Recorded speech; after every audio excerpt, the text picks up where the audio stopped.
Selama 10 tahun terakhir, digitalisasi telah menciptakan lebih dari 10 juta pekerjaan baru di seluruh dunia. Tapi anehnya, masih banyak orang yang merasa tertinggal dan bingung harus mulai dari mana. Apakah kamu salah satunya? Sekarang mari kita telusuri mengapa ekonomi digital bisa jadi penyelamat di tengah badai krisis kalau kita mau membuka diri.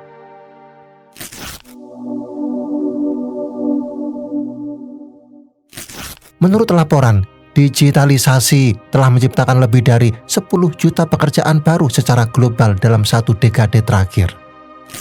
Tapi tidak semua orang merasa langsung terbantu oleh angka itu. Kamu mungkin masih bertahan, berjalan pelan sambil menahan sesak yang tidak bisa diceritakan. Tetapi bertahan bukan hal kecil, itu adalah kekuatan yang sering diremehkan. Sekarang mari kita lihat bagaimana bertahan dan terbuka pada hal baru bisa membawa kita pada jalur yang tidak pernah kita duga. Yang pertama, akselerasi digitalisasi. Saya masih ingat saat awal pandemi, teman saya yang bekerja di perusahaan retail sempat panik karena kantornya tutup sementara. Penjualan turun drastis, gaji pun tertunda. Tapi beberapa minggu kemudian, ia mulai belajar menjual produk secara daring. Awalnya ragu dan bingung. Tapi siapa sangka justru dari keterpaksaan itu, perusahaan tempatnya bekerja akhirnya punya cabang digital yang justru menyelamatkan mereka dari gulung tikar. Saya pun ikut belajar dari kisah itu. Ternyata kadang perubahan datang bukan untuk membuat kamu kalah, tapi agar kamu tumbuh ke arah yang belum pernah kamu bayangkan. Ekonomi digital bukan hanya tentang teknologi, tapi tentang kesiapan hati untuk menerima arah baru. Seperti kata Jack Ma, dalam setiap krisis selalu ada peluang. Peluang itu memang tidak datang dalam bentuk sempurna, tapi ia selalu datang kepada mereka yang bersedia bergerak meski dengan langkah kecil. Kalau kamu sedang merasa ragu pada perubahan, saya mengerti, tapi cobalah lihat sekelilingmu. Kamu akan menemukan bahwa langkah digital kecil hari ini bisa jadi pijakan besar untuk hari esok. Yang kedua, peluang baru bagi UMKM. Beberapa bulan lalu, saya mampir di sebuah warung kecil di pinggir jalan. Di sana, saya ngobrol dengan pemiliknya yang sedang sibuk mengepak pesanan sambil sesekali memeriksa ponselnya. Ia bercerita bahwa sebelum pandemi, warungnya hanya ramai di akhir pekan. Tapi sejak anaknya mengenalkan cara berjualan lewat e-commerce, warung itu berubah total. Awalnya, ia hanya menjual keripik singkong dan sambal dalam botol, produk rumahan yang sederhana. Tapi setelah mulai memasarkan lewat platform daring, pembelinya datang dari kota-kota besar, bahkan dari luar negeri. Ia tidak punya modal besar, tapi ia punya kemauan untuk mencoba sesuatu yang baru. Saya jadi terdiam sejenak saat itu, bukan karena kagum pada pencapaian, tapi karena teringat banyak orang di sekitar saya yang juga punya produk unik, tapi belum percaya diri untuk memperluas jangkauan. Padahal yang dibutuhkan bukan keahlian teknologi tinggi, tapi keberanian untuk belajar dan mencoba. Saya tahu tidak semua orang punya akses internet yang cepat atau ponsel yang canggih. Tapi hari ini, satu langkah kecil untuk memahami dunia digital bisa menjadi jembatan ke pasar yang lebih luas. Produk lokal yang selama ini hanya dijual di pojok kampung bisa memiliki nilai baru saat bertemu dengan pasar global. Kamu pun bisa mulai dari yang sederhana. Misalnya dari keahlian membuat kue, menjahit, melukis, atau sekedar kemampuan menulis. Di dunia digital, tidak ada yang terlalu kecil untuk dicoba. Selama kamu tekun dan bersungguh-sungguh, peluang itu akan datang. Seperti kata seorang mentor bisnis yang pernah saya dengar, bukan soal seberapa besar usahamu hari ini, tapi seberapa jauh kamu bersedia memperjuangkannya untuk esok. Yang ketiga, pentingnya literasi digital. Dalam bukunya Digital Minimalist, Cal Newport menulis, teknologi adalah alat, tapi tanpa kesadaran cara menggunakannya, kita justru bisa terperangkap di dalamnya. Saya terdiam saat membaca kalimat itu karena di tengah gelombang perubahan digital, banyak orang akhirnya tenggelam bukan karena mereka tidak punya alat, tapi karena mereka tidak tahu bagaimana memanfaatkannya dengan bijak. Beberapa waktu lalu, saya membantu seorang kerabat yang baru pertama kali membuka usaha online. Ia sudah punya produk yang bagus tetapi bingung harus mulai dari mana. Ia punya ponsel, internet, dan bahkan akun media sosial, tapi tidak tahu cara menampilkan produknya dengan menarik. bagaimana menanggapi pembeli atau memisahkan informasi pribadi dari akun usahanya. Dari situ saya sadar, literasi digital bukan hanya tentang tahu cara menggunakan aplikasi, tapi tentang membangun pemahaman bagaimana teknologi bisa membantumu tumbuh, bukan malah mengacaukan hidupmu. Saya ingin mengajak kamu berpikir, apakah kamu sudah cukup paham bagaimana menggunakan teknologi dengan cerdas? Apakah yang kamu lakukan di dunia digital saat ini mendekatkanmu pada impian atau justru membawamu menjauh tanpa sadar? Literasi digital bukan sesuatu yang mewah, tapi sudah menjadi kebutuhan. Kalau kamu masih belajar, itu tidak apa-apa. Yang penting adalah kemauan untuk terus bertumbuh. Karena seperti kata Cal Newport, kehidupan yang bermakna tidak muncul dari koneksi digital tanpa arah, tapi dari penggunaan teknologi yang sejalan dengan nilai-nilai hidup kita. Dan hari ini sudah saatnya kamu bertanya kembali, apakah caramu bersentuhan dengan dunia teknologi benar-benar membantu kamu menjadi pribadi yang lebih utuh, atau justru mengaburkan arah yang ingin kamu tuju? Yang keempat, infrastruktur sebagai fondasi. Saya pernah bertemu dengan seorang bapak petani di daerah pelosok yang sebenarnya punya semangat luar biasa untuk memasarkan hasil taninya secara daring.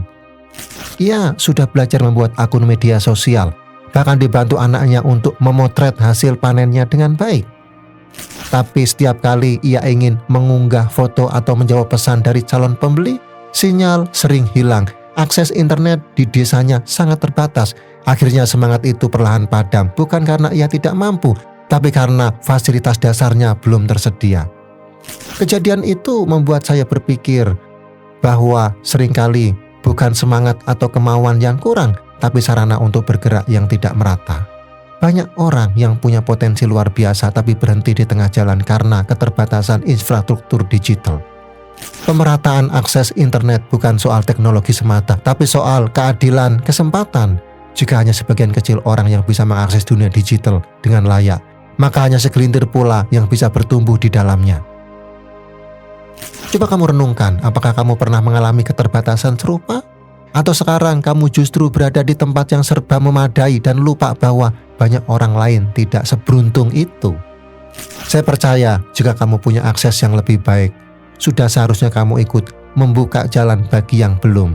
Entah dengan membagikan pengetahuan, memperjuangkan pemerataan fasilitas, atau sekedar menyadari bahwa tidak semua orang memulai dari garis yang sama. Percayalah, kemajuan teknologi seharusnya menyatukan, bukan semakin menjauhkan. Yang kelima, kolaborasi untuk masa depan. Beberapa tahun terakhir, saya mulai memperhatikan satu tren yang terus menguat, yaitu kolaborasi lintas sektor dalam dunia digital.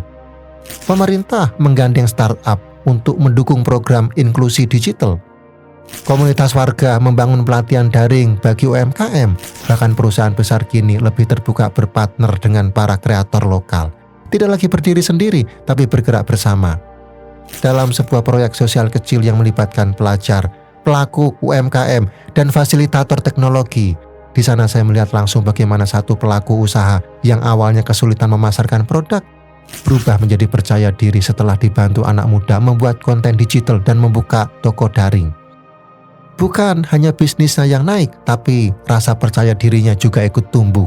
Semua itu bisa terjadi karena ada yang bersedia membuka tangan dan bekerja sama. Kamu mungkin selama ini berjuang sendirian, masih memakai cara lama yang dulu berhasil, tapi sekarang tidak lagi efektif. Padahal di luar sana, tren dunia sedang bergerak ke arah yang lebih kolaboratif. Ini bukan hanya milik mereka yang punya modal besar, tapi juga terbuka bagi siapapun yang mau membuka diri dan belajar bersama. Saya mengajak kamu untuk mulai berpikir, siapa yang bisa kamu ajak berjalan bersama? Apa yang bisa kamu pelajari dari mereka yang sudah lebih dulu melangkah? Dan apakah kamu bersedia menukar kebiasaan lama dengan cara-cara baru yang lebih relevan? Seperti kutipan dari Yuval Noah Harari. Ia berkata, di abad ke-21, kolaborasi akan lebih penting daripada kekuatan individu. So, sekarang saatnya kamu berhenti merasa harus bisa segalanya sendirian dan mulai merangkul kekuatan bersama. Karena masa depan bukan tentang siapa yang tercepat, tapi siapa yang paling siap berjalan beriringan.